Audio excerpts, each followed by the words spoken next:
Assalamualaikum warahmatullahi wabarakatuh. Perkenalkan, kami dari kelompok 2 dari kelas G3 Manajemen yang beranggotakan saya sendiri, Ningsih Yusnila Dewi, ada Widi Ursilah, Eka Nurmalasari, Pera Aprilia Kusmiati, dan Yayang Aulia Rahma. Nah, di sini kami akan menjelaskan materi tentang Hajatul Insan illa Rasul atau kebutuhan kepada Rasul. Jadi manusia diciptakan oleh Allah Ta'ala dengan membawa fitrah atau yang disebut dengan naluri. Secara bahasa, fitrah artinya al-hilqah, yaitu keadaan asal ketika seseorang manusia diciptakan oleh Allah. Fitrah yang dianugerahkan Allah Ta'ala kepada manusia diantaranya yang pertama ada fitrah terhadap wujudul khaliq atau eksistensi keberadaan pencipta. Syekh Mahmud Syaitul dalam uraiannya tentang adanya naluri bertuhan dalam diri manusia, antara lain menerangkan bila mana manusia sedang dalam kesulitan yang amat sangat, yang telah mengatasi pendengaran, memecahkan pemikiran, dan menghabiskan daya upaya, maka dalam keadaan seperti demikian ia tidak akan mencapai jalan keluar dari kesulitan yang sedang dihadapinya itu, kecuali menyerah kepada Allah, meminta pertolongan dari kekuasaan, petunjuk, dan rahmatnya. Adapun dalam Al-Quran surah Yunus ayat 22 yang artinya dialah Tuhan yang menjadikan kamu dapat berjalan di daratan dan berlayar di lautan, sehingga ketika kamu berada di dalam kapal dan meluncurlah kapal itu membawa mereka, orang-orang yang ada di dalamnya, dengan tiupan angin yang baik, dan mereka bergembira karenanya. Tiba-tiba datanglah badai dan gelombang menimpanya dari segenap penjuru, dan mereka mengira telah terkepung bahaya. Maka mereka berdoa dengan tulus, ikhlas kepada Allah semata, seraya berkata, sekiranya Engkau menyelamatkan kami dari bahaya ini, pasti kami termasuk orang-orang yang bersyukur. Nah, jadi di sini intinya manusia adalah makhluk yang asal kejadiannya bertuhan dan mengakui adanya kekuasaan dari Allah Subhanahu wa Ta'ala. Tuhan yang menjadikan alam semesta ini, itulah naluri dan fitrah manusia. Adapun yang selanjutnya yaitu ada fitrah manusia. Jadi fitrah manusia dilahirkan dengan naluri keimanan kepada Allah dan siap menerima Islam dalam penciptaannya. Jadi Allah Subhanahu wa Ta'ala telah menanamkan fitrah Islam ke dalam setiap janin yang sudah ditiupkan ruh. Saat itulah Allah mengambil perjanjian kepada manusia dengan sebuah pertanyaan, yaitu apakah aku ini Rabb kalian? Maka semua membenarkannya dan menjadi saksi. Itu tercantum dalam Quran surah Al-A'raf ayat ke-172. Karena itulah peradaban apapun yang berlaku pada manusia, purba ataupun modern, ada yang tidak dapat dihilangkan dari diri manusia. Yang selanjutnya yaitu keberadaan Sang Pencipta. Keberadaan atau eksistensi pencipta merupakan sesuatu yang tak dapat diingkari. Manusia pada dasarnya mengakui masalah ini. Allah sebagai pencipta di dalam Al-Quran diakui oleh orang kafir sekalipun. Perjanjian manusia ketika di dalam rahim ibunya juga menyatakan bahwa alastu birabbikum qalu bala syahidna.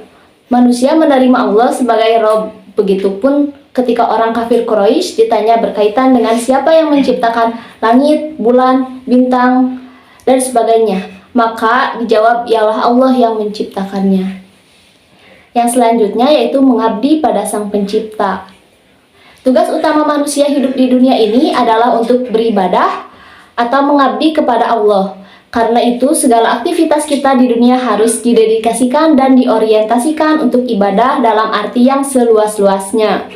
Hal ini sejalan dengan firman Allah Subhanahu wa Ta'ala dalam surat Al-Baqarah ayat 21, yang artinya, hai manusia, sembahlah Tuhanmu yang menciptakanmu dan orang-orang yang sebelummu, agar kamu bertakwa.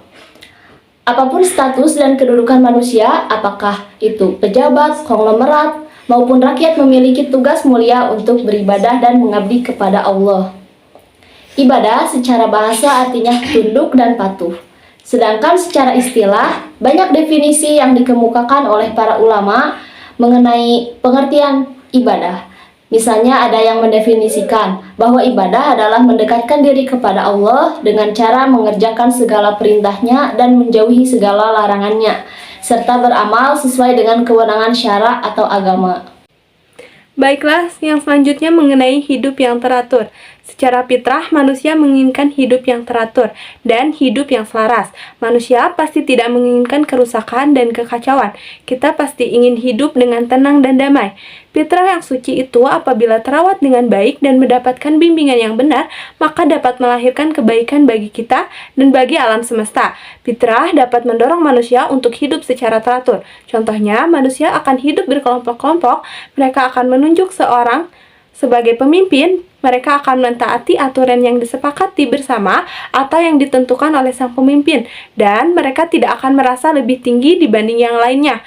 Namun, di saat itu, setan selalu berusaha menimbulkan kekacauan dan keributan di antara kita manusia, dan dapat membuat manusia untuk berbuat kemusyrikan, sehingga manusia menghalalkan hal-hal yang Allah haramkan dan mengharamkan hal-hal yang Allah halalkan. Maka dari itu, untuk merawat fitrah, melawan nafsu, dan memerangi setan, kita membutuhkan petunjuk dan bimbingan Allah Subhanahu wa Ta'ala. Akan tetapi, Allah yang Maha Goib tidak dapat kita temui secara langsung, bahkan kita sendiri tidak akan kuasa untuk berhadapan langsung dengannya. Karena itulah Allah Subhanahu wa Ta'ala mengutus para utusan berupa malaikat dan manusia pilihan, yaitu Rasul, untuk mengatasi dan menyelesaikan berbagai kekacauan itu. Para Rasul bertugas sebagai pemberi petunjuk, pembawa kabar gembira, dan peringatan kepada umat manusia.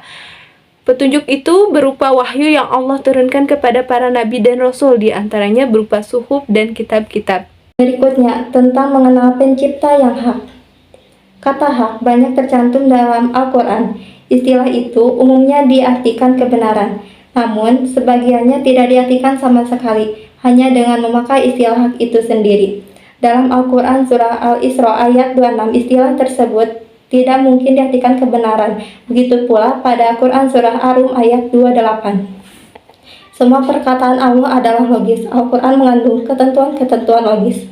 Benda-benda angkasa diciptakannya secara logis, sesuai dengan pikiran sehat dengan kenyataan yang berlaku.